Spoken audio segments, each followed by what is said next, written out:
Selamat bertemu kembali dalam pembelajaran kimia kelas 11 bersama saya Pak Bos. Hari ini yang mau kita bahas adalah lanjutan termokimia, yaitu penentuan harga delta H. Penentuan harga delta H dapat dilakukan melalui 4 cara. Yang pertama, menggunakan entalpi pembentukan standar. Yang kedua, menggunakan hukum Hess. Yang ketiga, menggunakan energi ikatan rata-rata. Dan keempat, menggunakan kalorimeter. Pada kesempatan ini, yang mau kita bahas adalah tentang penentuan harga delta H melalui entalpi pembentukan. Baiklah, kita mulailah penentuan delta H menggunakan entalpi pembentukan standar. Secara umum, reaksi itu ditulis seperti ini. Ada zat yang direaksikan dan ada hasil reaksi. Yang direaksikan kita sebut dengan reaktan, hasil reaksi disebut dengan produk. Bagaimanakah rumus menentukan delta H dari persamaan ini? Adalah sebagai berikut. Delta H diperoleh dari jumlah delta H atau entalpi pembentukan standar dari produk, ditotalkan produknya, yaitu delta H PS ditambah dengan delta H QR dikalikan koefisiennya, di mana C itu koefisien dari PS dan D ini koefisien dari QR. Totalnya dikurangi dari total delta HF reaktan, antara lain delta H PQ ditambah delta H RS dikali koefisien masing-masing. A itu koefisien dari PQ, sedangkan B ini adalah koefisien dari RS. Atau dapat kita persingkat rumus ini, sigma delta HF produk dikurang sigma delta HF reaktan.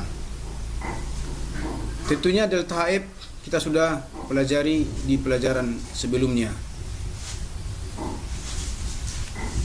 Tetapi ada catatan di mana delta H pembentukan unsur dan molekul beratom sejenis itu sama dengan 0, seperti Fe, misalnya Na dan lain-lain unsurnya. Kemudian molekul yang beratom sejenis seperti O2, H2, N2 dan lain-lain. Itu semua memiliki harga pembentukan standarnya sama dengan 0. Kita lihat contoh soal berikut. Jika diketahui entalpi pembentukan standar dari beberapa senyawa berikut, C2H5OH, CO2 dan H2O, sudah tertera di sini angkanya sekian kilojoule per mol, maka bagaimana cara menghitung delta H reaksi? Reaksinya ini adalah reaksi pembakaran etanol, C2H5OH dibakar. Kita sudah belajar cara menulis reaksi pembakaran di pelajaran terdahulu, di mana senyawa hidrokarbon atau alkohol jika dibakar, maka reaksinya kita tambahkan dengan O2 dan hasilnya CO2 dan H2O. Tentunya kita setarakan supaya sama jumlah unsur di kiri dan di kanan. Baiklah, kita buat pembahasannya. Dari persamaan reaksi ini, maka dapat kita rumuskan di mana delta H tadi sama dengan total delta HF produk hasil atau di kanan dikurang total delta HF reaktan yang direaksikan atau yang di kiri, tentunya dikalikan dengan koefisiennya. Maka diperolehlah rumus delta H 2 kali delta H CO2 karena CO2 koefisiennya 2 ditambah 3 kali delta H H2O karena koefisien H2O ada 3. Itulah produk. Totalnya ini nanti dikurangi dengan delta H reaktan, yaitu delta H C2H5OH karena koefisiennya cuma 1, tak usah ditulis, ditambah 3 delta HFO2 karena koefisien O2 ada 3. Kemudian totalkan. Kemudian kita masukkanlah harga-harga delta HF yang sudah terdapat di soal tadi ke rumus ini. Maka yang pertama 2 kali delta H CO2, delta H CO2 itu minus 394. Kemudian 3 kali delta H H2O, delta H H2O minus 286. Kemudian nanti kita totalkan, kurang delta H C2H5OH minus 266 ditambah 3 kali delta H O2 karena O2 ini adalah molekul beratom sejenis, maka delta H-nya dianggap sama dengan 0. Kemudian totalkan.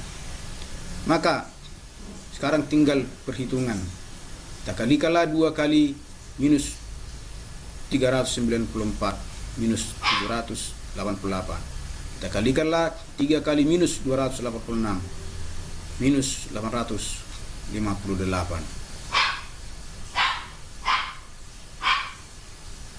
Kurang. Karena ini kurang dengan kurang, ada kurung berarti jadi tambah. Ini 3 kali 0 sama dengan 0. Maka ini tidak kita perhitungkan. Maka tambah 266. Maka kalau kini kita jumlahkan seluruhnya, diperolehlah minus 1380 kJ. Jadi besar delta H dari reaksi ini adalah sebesar 1380 kJ. Negatif artinya bahwa reaksi ini adalah reaksi eksoterm, yaitu melepaskan kalor sebesar 1380 kJ. Begitulah cara menentukan delta H jika diketahui delta HF masing-masing senyawa. Semoga ini bisa menjadi acuan kepada siswa-siswa SMA untuk mempelajari dan untuk mengerti tentang penentuan delta H berdasarkan entalpi pembentukan standar. Selanjutnya kita akan buat contoh yang lain yang agak berbeda dengan contoh yang pertama ini. Contoh kedua, perubahan entalpi delta H pembakaran asetilen atau etuna adalah minus 1300 kJ, berarti reaksi eksoterm. Jika entalpi pembentukan CO2 minus 395 dan H2O minus 285 kJ per mol, maka hitunglah delta HF standar asetilen atau C2H2 tersebut. Baiklah, karena soal ini mengarahkan kita kepada reaksi, karena reaksi di sini kan belum ada, seperti soal nomor 1 tadi sudah ada persamaan reaksinya. Maka di sini ada kata pembakaran. Maka tentunya kita buat dulu reaksi pembakaran asetilen C2H2. Kita sudah tahu cara membuat reaksinya, yaitu C2H2 tambahkanlah dengan O2, hasilnya CO2 dan H2O. Tentunya kita setarakan, karena C di sini 2, di sini baru 1, berarti dikali 2. H di sini di kiri 2, di kanan juga 2 sudah sama. Tinggal oksigen. Oksigen di kanan 2 kali 2 4 tambah 1 5. Berarti O2 dibuat menjadi 5, berarti harus kali 5/2. Inilah persamaan reaksinya pembakaran dari asetilen. Nah, sekarang kita lihat soalnya. Yang ditanya di sini tidak lagi delta H karena delta H diketahui. Yang ditanya adalah delta H salah satu dari senyawa yang terdapat di dalam persamaan reaksi ini. Maka kita buat dulu delta H secara umum, yaitu total delta H produk dikurang total delta H reaktan.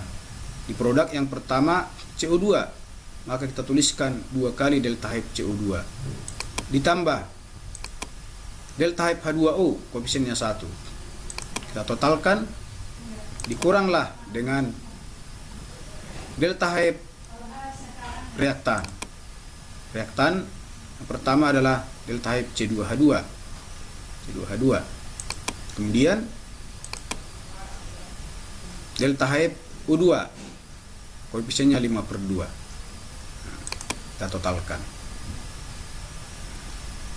Baiklah, perlu kita ketahui tadi bahwa pada soal yang pertama tadi delta H ini yang ditanya. Sekarang delta H ini diketahui. Yang ditanya adalah delta H C2H2 ini. Tetapi sebelum kita membuat ini ke sebelah kiri nanti, kita isi dulu harga-harga yang sudah terdapat di dalam soal tadi. Misalnya delta H sudah terdapat minus 1300. Kita isilah 1300 sama dengan 2 kali delta H CO2, yaitu 2 kali minus 395 ditambah delta H H2O minus 285. Totalkan nanti kurang. Karena ini mau kita cari, kita tulis kembali sesuai dengan rumus delta H C2H2. Kemudian ditambah 5 kali 0, 5/2 kali 0, karena memang delta H O2 adalah 0, maka hasilnya juga 0. Maka tinggal operasional matematikanya. Nah, maka kita jumlahkan dulu yang, atau kita kalikan dulu yang ini 2 kali minus 395 ditambah minus 285. Nah, kemudian dikurang, kurang delta H C2H2. Maka hasil dari minus 790 dengan minus 285 sebesar minus 1075. Kita kurangkan juga dengan delta H C2H2. Maka secara operasional matematika, jika ini kita pindah ke kiri, maka dia akan positif. Jadi jika ini pindah kemari juga menjadi positif. Maka minus 1075 ditambah 1300. Maka delta H F C2H2 adalah sebesar positif 225 kilojoule. Jadi kita perolehlah sekarang ya delta HF asetilen. Jadi delta HF CO2 sudah ada, delta HF H2O sudah ada, delta HF asetilen atau C2H2. Inilah yang kita peroleh dari perhitungan ini. Jadi makanya saya bilang tadi, kalau soal yang pertama tadi yang dicari adalah delta H-nya. Tapi dalam soal ini diketahui yang dicari adalah salah satu dari delta H senyawa ini, antara lain adalah delta H C2H2. Jadi dua soal ini sudah bisa nanti mengarahkan kita untuk menentukan delta H atau delta H dari persamaan reaksi pembakaran atau dari persamaan reaksi termokimia pada soal-soal yang lain. Baiklah, sampai sekian. Sampai bertemu kembali di dalam pembelajaran berikutnya. Salam sehat.